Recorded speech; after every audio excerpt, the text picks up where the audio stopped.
एक पुराना महल, दरवाजे पर खून के निशान और टूटी जंजीरें। कहते हैं इस महल में एक श्रापित दैत्य रहता है, लेकिन यह कहानी सिर्फ एक श्रापित दैत्य की नहीं है।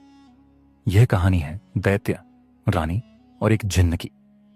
तीनों के बीच बना ऐसा रहस्यमय बंधन जिसमें प्रेम, वासना और बलिदान की पराकाष्ठा छिपी है। कहानी की शुरुआत होती है जंगल से।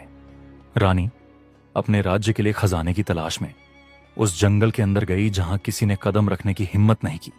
घने पेड़ों के बीच से झांकता एक पुराना महल कोहरे में डूबा हुआ। हवा में सिहरन थी और हर तरफ अजीब आवाजें गूंज रही थीं। जब वह महल के दरवाजे तक पहुंची तो उसने टूटी हुई जंजीरें और खून के निशान देखे। ऐसा लगा मानो यह दरवाजा एक खौफनाक कहानी छुपा रहा हो। रानी ने दरवाजे को छुआ और तभी कुछ अजीब हुआ। दरवाजा खुद ब खुद खुल गया। एक अदृश्य शक्ति ने उसे अंदर खींच लिया।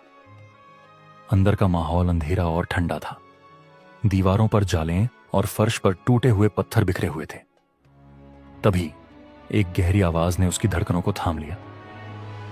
तुम्हारी हिम्मत कैसे हुई मेरे महल में कदम रखने की? रानी ने अपने डर को दबाते हुए कहा। मैं खजाने की तलाश में आई हूं। अगर तुम मुझे रोक सकते हो तो रोक लो। महल का मालिक, एक विशालकाय दैत्य, रानी के साहस से चकित था। उसकी आंखों में गुस्सा, दर्द और एक अजीब सी वासना झलक रही थी। दैत्य ने कहा, खजाना, तुमने मेरे श्रापित जीवन में कदम रख दिया है। अब तुम्हें इससे बाहर निकलने नहीं दूंगा। धीरे धीरे रानी महल में फंसती चली गई। दैत्य उसे जाने नहीं दे रहा था। हर दिन वह उसे अपने करीब खींचता। उसकी आंखों में छिपा दर्द और वासना का अजीब संतुलन रानी को उलझाता जा रहा था। लेकिन रानी के लिए यह जाल और भी गहराता गया। क्या यह प्रेम था या केवल वासना? रानी इस सवाल में उलझ गई। दैत्य हर समय रानी के साथ प्रेम करना चाहता था, लेकिन रानी जैसे तैसे उससे छूट जाती थी। रानी ने कई बार महल से बाहर निकलने की कोशिश, लेकिन हर बार दैत्य उसे रोक लेता। एक रात जब रानी ने एक गुप्त द्वार के पीछे रास्ता ढूंढने की कोशिश की तो उसे एक और अजीब चीज दिखी। एक जिन्न की परछाई। जिन्न ने उससे कहा, तुम्हें इस महल से बाहर निकलने का रास्ता चाहिए। मैं तुम्हारी मदद कर सकता हूं, लेकिन तुम्हें मेरी एक शर्त माननी होगी। रानी ने पूछा, कौन सी शर्त?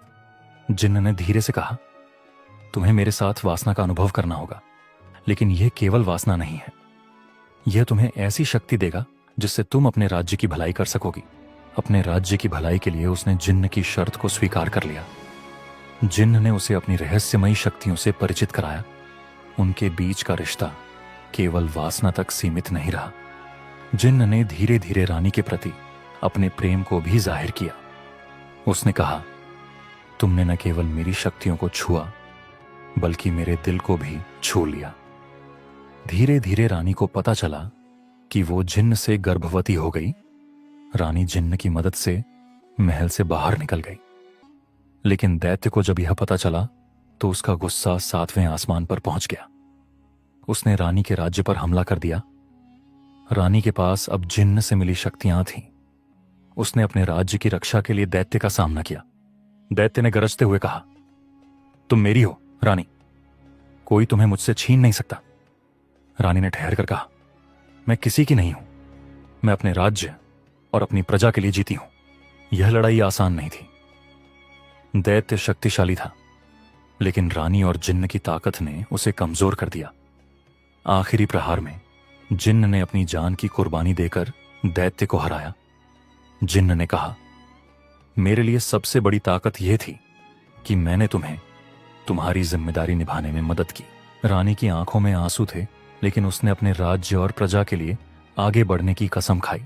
जिन्न ने कहा, रानी, तुम्हारी कोख में जो बच्चा है वो बड़ा होकर राज्य संभालेगा। उसमें भी मेरी शक्तियां मौजूद रहेंगे। यह केवल एक प्रेम कहानी नहीं थी। यह त्याग, वासना और जिम्मेदारी की गहराई को दिखाने वाली कहानी थी।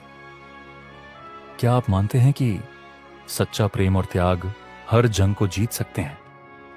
अपनी राय हमें कमेंट में जरूर दें और ऐसी कहानियों के लिए हमारे चैनल को सब्सक्राइब करना ना भूलें।